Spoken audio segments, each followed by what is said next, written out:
الحمد لله نحمده ونستعينه ونستغفره ونؤمن به ونتوكل عليه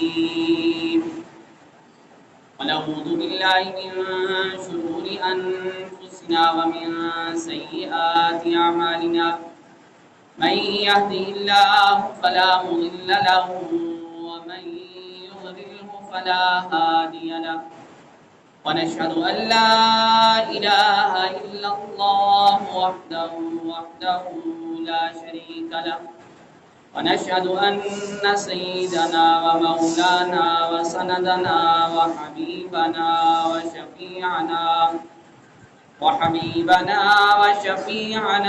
ومرشدنا ومولانا محمدا عبده ورسوله أرسله بالحق بشيرا ونذيرا وداعيا إلى الله بإذنه وسراجا منيرا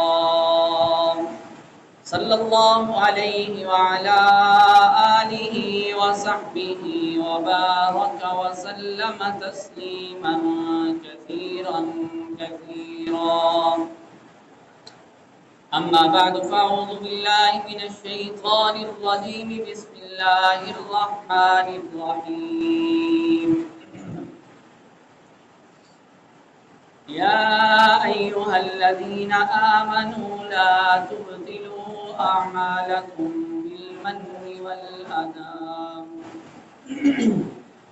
وقال تعالى في مقام آخر إن الذين قالوا ربنا الله ثم استقاموا تتنزل عليهم الملائكة ألا تخافوا ولا تحزنوا وأبشروا بالجنة التي كنتم توعدون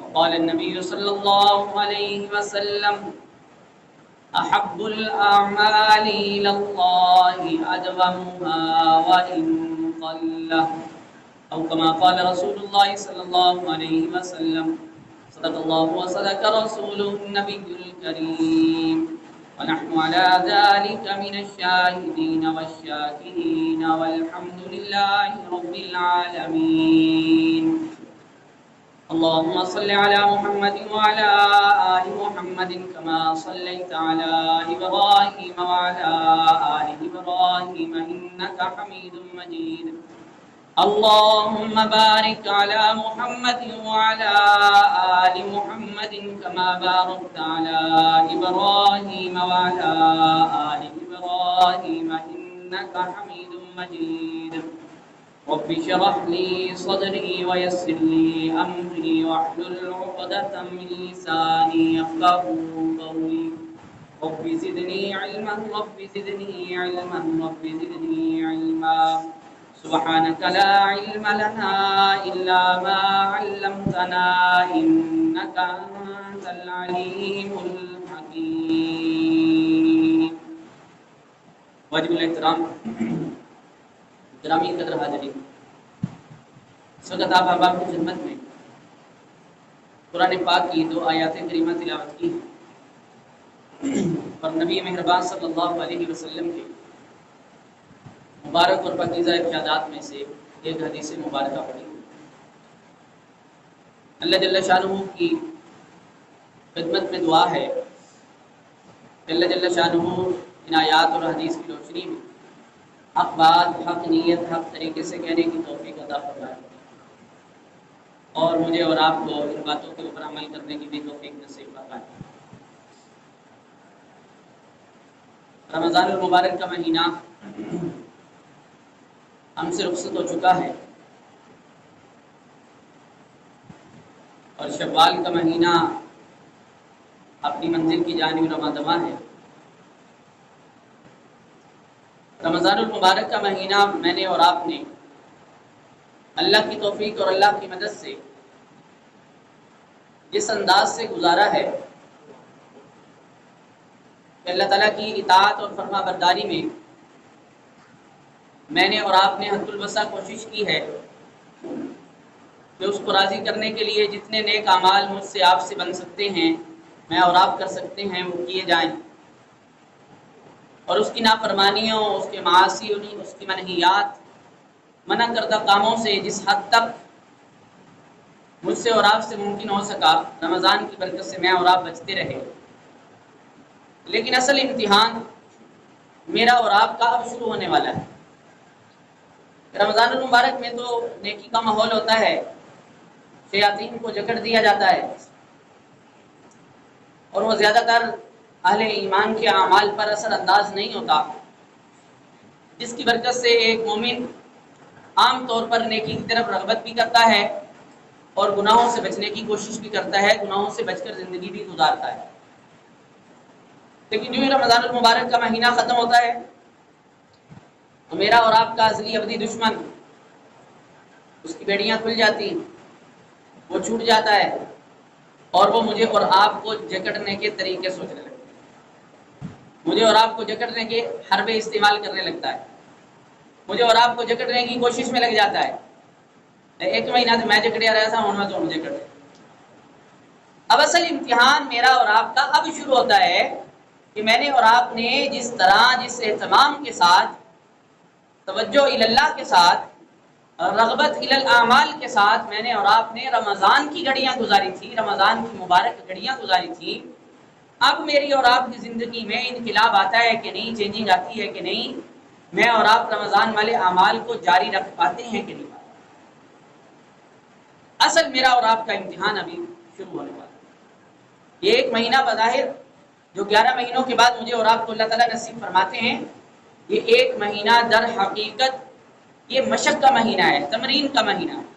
تو اس سارا سال زندگی ایسے ہی گزارنی ہے۔ رمضان المبارک میں یہ احساس شدت کے ساتھ رہتا ہے کہ خالق دیکھ رہا ہے، اللہ دیکھ رہا ہے، میں نے یہ نہیں کرنا، میرا اللہ دیکھ رہا ہے۔ ایک روزے دار روزے کی حالت میں وہ باوجود اس بات کے کہ اس کو کوئی دیکھنے والا، روکنے والا، ٹوکنے والا، منع کرنے والا نہیں ہوتا، لیکن اس کے باوجود وہ اپنے روزے کی حفاظت کرتا ہے اور ان چیزوں کی طرف نہیں لپکتا جن چیزوں کی وجہ سے انسان کا روزہ افطار ہو جاتا ہے، روزہ ٹوٹ جاتا ہے، روزہ خراب ہو جاتا ہے۔ اس کو شدت کی پیاس ہوتی ہے لیکن وہ پانی کی طرف ہاتھ نہیں بڑھاتا، اس کو بھوک لگ رہی ہوتی ہے لیکن وہ کھانے کی طرف ہاتھ نہیں اٹھاتا، صرف اس احساس کے ساتھ کہ میرا خالق مجھے دیکھ رہا ہے، میرا مالک مجھے دیکھ رہا ہے۔ یہ میری اور آپ کی تمرین اور مشق تھی ایک مہینہ۔ باقی 11 مہینے بھی میں نے اور آپ نے اسی احساس کے ساتھ گزارنے ہیں کہ جس طرح ایک مہینے میں نے اور آپ نے اللہ تعالیٰ کی حلال چیزوں سے ہاتھ روک کے رکھا اس کے حکم کی وجہ سے، اسی طرح باقی 11 مہینے میں نے اور آپ نے اس کی حرام کردہ چیزوں سے اپنا ہاتھ روک کے رکھنا ہے۔ میں نے اور آپ نے باقی حرام چیزوں سے 11 مہینے کیا کرنا ہے جی؟ حرام چیزوں سے اپنا ہاتھ روک، اس احساس کے ساتھ روکنا ہے کہ میرا خالق مجھے وہ ہر وقت نہیں دیکھ رہا ہے۔ وَهُوَ مَعَكُمْ أَيْنَمَا كُنْتُمْ، اللہ تو میرے اور آپ کے ساتھ ہے، میں اور آپ جس جگہ میں بھی، خالق کی معیت مجھے اور آپ کو حاصل ہے۔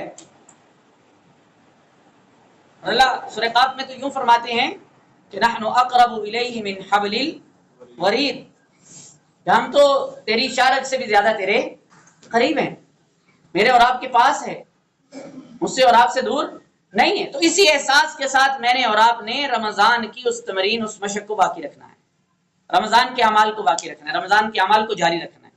اور میں اور آپ یہ اعمال، یہ رمضان والی مبارک زندگی، رمضان والا مبارک معمول کس طرح جاری رکھ سکیں گے؟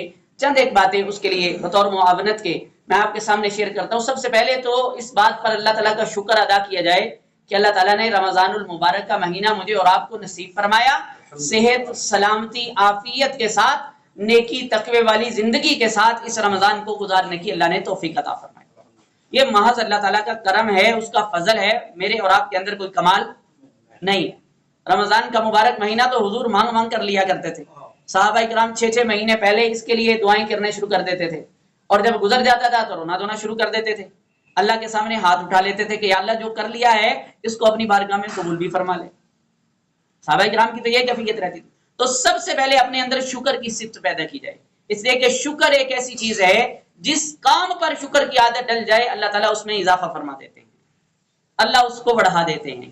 آپ کو کوئی نعمت ملی ہے، اس نعمت پر آپ نے کلمہ شکر پڑھا ہے اور شکر کی عادت ڈال لی ہے، اللہ تعالیٰ اس نعمت کو بڑھاتے جائیں گے بڑھاتے جائیں گے بڑھاتے جائیں گے، اللہ تعالیٰ کا فیصلہ ہے۔ اور اگر میں نے اور آپ نے ناشکری کر لی نعوذ باللہ تو اللہ تعالیٰ کا عذاب بھی آ جائے گا۔ وہ عذاب کیا ہو جائے گا؟ اس کی توفیق ختم ہو جاتی۔ قرآن پاک میں اللہ تعالیٰ خود فرماتے ہیں لَإِن شَكَرْتُمْ لَأَزِيدَنَّكُمْ وَلَإِن كَفَرْتُمْ إِنَّ عَذَابِي لَشَدِيدٌ، کہ اگر تم میرا شکر ادا کرو گے لَأَزِيدَنَّكُمْ، تمہیں ضرور بضرور تمہیں نعمتوں میں اضافہ کرتا چلا جاؤں، تمہیں زیادہ دیتا جاؤں گا۔ اور نعمتیں صرف یہی نہیں کہ مجھے بینک بیلنس مل جائے، دولت مل جائے، گاڑی مل جائے، بنگلہ مل جائے، دنیا کی نعمتوں کو نعمت، اور نیک اعمال کی توفیق یہ بہت بڑی نعمت ہے۔ نماز با جماعت کا اہتمام یہ بہت بڑی نعمت ہے۔ اللہ کی نافرمانی سے بچنا یہ بہت بڑی نعمت ہے۔ اللہ کی قسم اس سے بڑھ کر کوئی نعمت نہیں۔ اس کی خوش نصیبی کیا ہوگی؟ جو خالق کی اطاعت میں زندگی گزارے اور اس کی نافرمانی سے بچ کر زندگی گزارے، وہ تو اللہ کا منظور نظر بن جائے گا، اللہ کا محبوب بن جائے گا، اس کا حبیب بن جائے گا۔ تو اس بات پر میں اور آپ شکر کی عادت ڈالیں۔ سب سے پہلے تو میں اور آپ شکر کریں کہ اللہ تعالیٰ کا لاکھ لاکھ شکر ہے، احسان ہے، اس بات کا اہتمام کریں۔ نمبر 2، محاسبہ کریں میں اور آپ، محاسبے کی عادت ڈالیں کہ رمضان المبارک میں جو اعمال میں نے اور آپ نے شروع کیے تھے، بس رمضان کی برکت سے مجھے اور آپ کو اللہ تعالیٰ کے سامنے رات کو تہجد میں کھڑے ہونے کی توفیق مل گئی کہ سحری میں اٹھنا ہی ہوتا ہے، اور صبح اٹھ کے پہلے وضو کر لیتے ہیں اور کچھ اللہ کر لیتے ہیں، اور بعد کے اندر سحری کھا کے روزہ جو ہے وہ شروع کر لیتے ہیں۔ تو آیا رمضان کے گزرنے کے بعد بھی وہ عادت جاری ہے یا وہ عادت چھوٹ چکی ہے؟ وہ عبادت جاری ہے یا وہ عبادت چھوٹ چکی ہے؟ تو میں اور آپ اپنا محاسبہ شروع کر لیں۔ رمضان المبارک میں اور آپ تلاوت کا معمول بنا چکے تھے، ایک پارا، آدھا پارا، پاؤ پارا، ایک صفحہ، ایک برقع، ترجمے کے ساتھ، بغیر ترجمے کے، جس طرح بھی کسی کا کوئی معمول تھا، یاسین پڑھنے کا معمول بن گیا، مختلف صورتیں پڑھنے کا معمول بن گیا۔ تو میں اور آپ اپنا محاسبہ جاری رکھے کہ میرے اور آپ نے کیا رمضان گزرنے کے بعد یہ کام چھوڑ تو نہیں دیے، ان کاموں سے میں نے اور آپ نے روگردانی تو نہیں کرنی شروع کر دی۔ دوسرا کام یہ ہے کہ محاسبہ کیا جائے اپنے اعمال کا، کہ وہ اعمال جو رمضان کی برکت سے مجھے اور آپ کو اللہ کی طرف سے توفیق عطا ہوئی، میں نے اور آپ نے کیے، آیا بعد کے اندر بھی میں نے جاری رکھے ہیں یا میں نے چھوڑ دیے؟ قدم قدم پر یہ بات مجھے اور آپ کو دامنگیر رہنی چاہیے، یہ فکر اور یہ سوچ میرے اور آپ کے اندر پیدا ہونی چاہیے۔ اور تیسری چیز جو ہے وہ یہ ہے کہ میں نے اور آپ نے نیکی تو کر لی، رمضان میں روزہ بھی رکھا، تلاوت بھی کی، تراویح بھی پڑھی، صدقہ خیرات بھی کیا، ذکر اذکار بھی کر لیا، اور بھی بہت سارے اعمال، اور رمضان گزرنے کے بعد بھی میں نے اور آپ نے اعمال جاری رکھے ہوئے ہیں، نماز با جماعت کا اہتمام ہے، قرآن کا اہتمام ہے، وغیرہ وغیرہ اعمال کر رہے ہیں۔ تو یہ نیکی کر لینا بہت بڑی بات نہیں، بلکہ نیکی کو بچا کر آخرت تک لے جانا یہ بہت بڑی ذمہ داری ہے، یہ بہت بڑی ذمہ داری ہے۔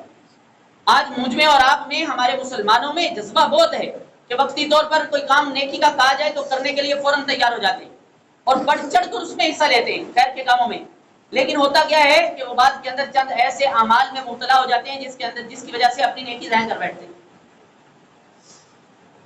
کی ہوئی نیکی ضائع ہو جاتی ہے، اس کا اثر ختم ہو جاتا ہے، وہ کل قیامت کے دن میرے اور آپ کے لیے کام کی چیز نہیں رہے گی، مجھے اور آپ کو اس کا کوئی فائدہ نہیں ہونے والا۔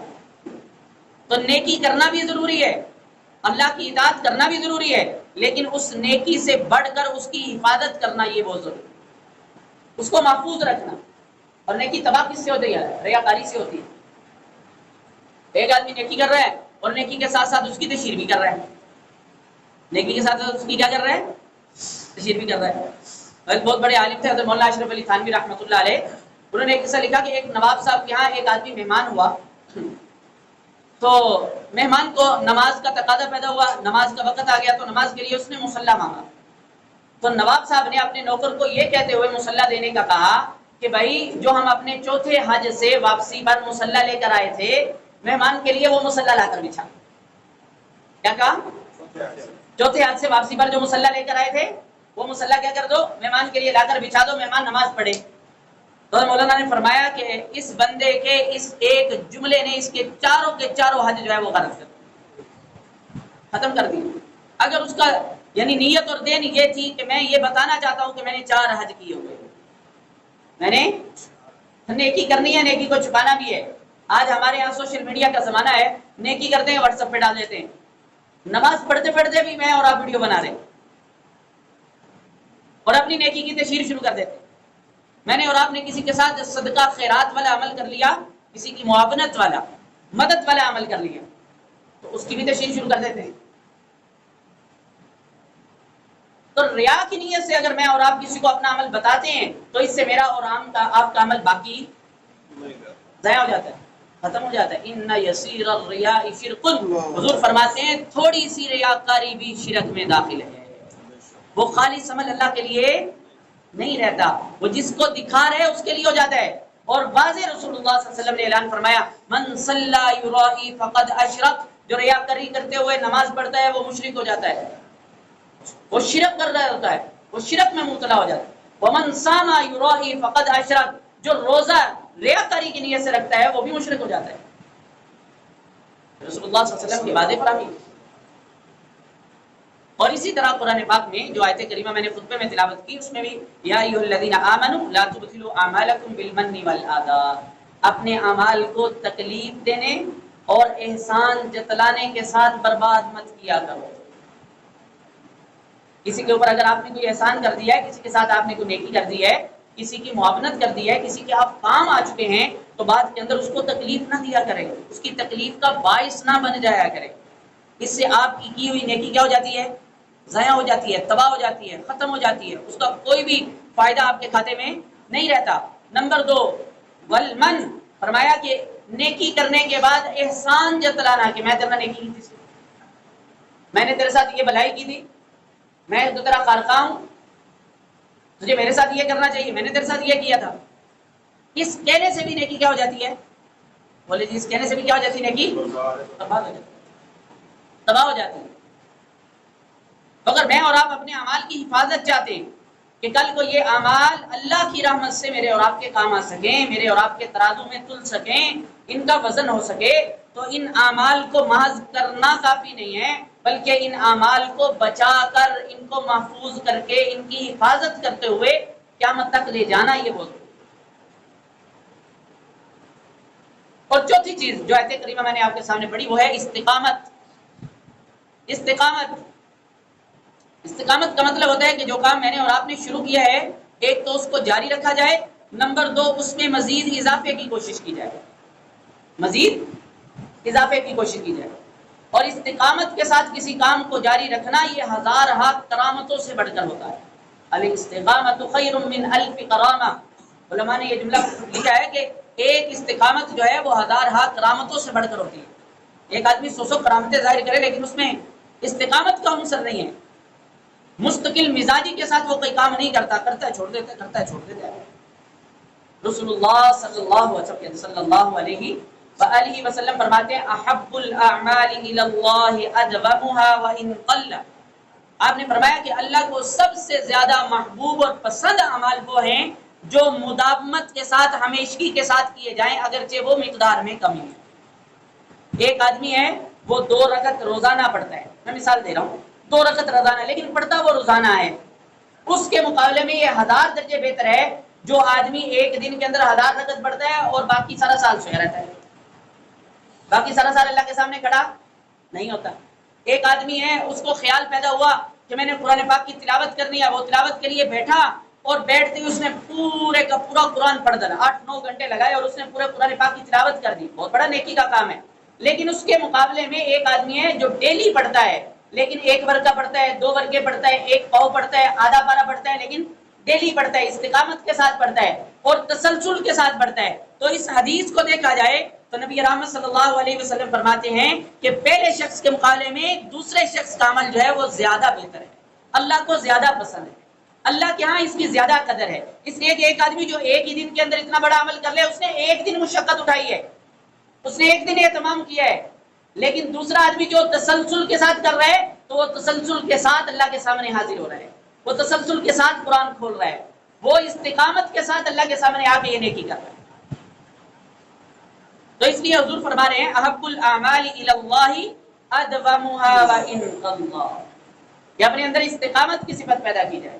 اعمال مقدار کے اندر اگرچہ کم ہوں، زیادہ نہ بھی ہوں، کوئی مسئلہ نہیں، لیکن ہونے کیسے چاہیے؟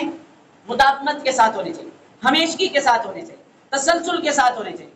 میں نے ایک عمل جاری کیا ہے تو اس کو جاری رکھا جائے، چھوڑا نہ جائے، اللہ سے توفیق مانگی جائے. اور اس استقامت کے لیے جو چیز بہت زیادہ ضروری ہے وہ ہے دعاؤں کا اہتمام. یہ استقامت دعاؤں کے بغیر، اللہ کی مدد کے بغیر حاصل نہیں ہوتی. بڑے بڑے پیچھے رہ جاتے ہیں، بڑے بڑے پیچھے رہ جاتے ہیں. استقامت کے لیے اللہ کی مدد اور نصرت اور اس سے مانگنا بہت زیادہ ضروری ہے. اس لیے قرآن پاک میں جو دعائیں منقول ہیں وہ عربی متن کے ساتھ آپ خود بھی یاد کریں، اپنے بچوں کو بھی یاد کروائیں، اور اللہ تعالیٰ سے اپنی دعاؤں میں وہ مانگتے رہا کریں کہ اس سے عمل کی بار بار توفیق ملا کرتی ہے، توفیق ملتی رہتی ہے. اور رمضان کے بعد خاص طور پر جو دعائیں مانگنے والی ہیں ان میں سے ایک دعا ربنا افرغ علینا صبرا وثبت اقدامنا، اے اللہ ہمیں صبر عطا فرما اور ہمارے قدموں کو ان اعمال کے اوپر جما دیجیے. یہ دعا کثرت سے مانگنے والی ہے. اسی طرح سورہ آل عمران کے پہلے رکوع میں آیت دعا آتی ہے ربنا لا تزغ قلوبنا بعد اذ ہدیتنا، اے اللہ جن جن کاموں کی تو نے ہمیں نیکی کے کاموں کی توفیق دی تھی اس کے بعد ہمارے دلوں کو ٹیڑھا مت کر دینا، ان کی توفیق سے خالی مت کر دینا، ہمیں یہ توفیق دیے رکھنا، ہمیں ان اعمال کو جاری رکھنے کی توفیق عطا فرما. اور ایک دعا جو رسول اللہ صلی اللہ علیہ وسلم بھی کثرت سے مانگا کرتے تھے، آپ وہ کلمات یاد کر لیں، یا مقلب القلوب ثبت قلبی علی دینک، اے دلوں کو پھیرنے والے میرے دل کو نیکی کے اوپر جما دیجیے، میرے دل کو نیکی کی طرف راغب فرما دیجیے. اور اسی طرح حضور دعاؤں میں یہ دعا بھی مانگتے تھے اللہم انی اسألک الثبات فی الامر، اے اللہ میں ثابت قدمی مانگتا ہوں معاملات میں. تو اس استقامت کو جاری رکھنے کے لیے اللہ کی مدد اور اللہ سے مانگنا بہت ضروری ہے. دعا فرمائیں کہ اللہ تعالیٰ ہمیں رمضان المبارک کی طرح باقی سارے کا سارا سال بھی ویسے ہی گزارنے کی توفیق نصیب فرمائے. وآخر دعوانا الحمدللہ رب العالمین.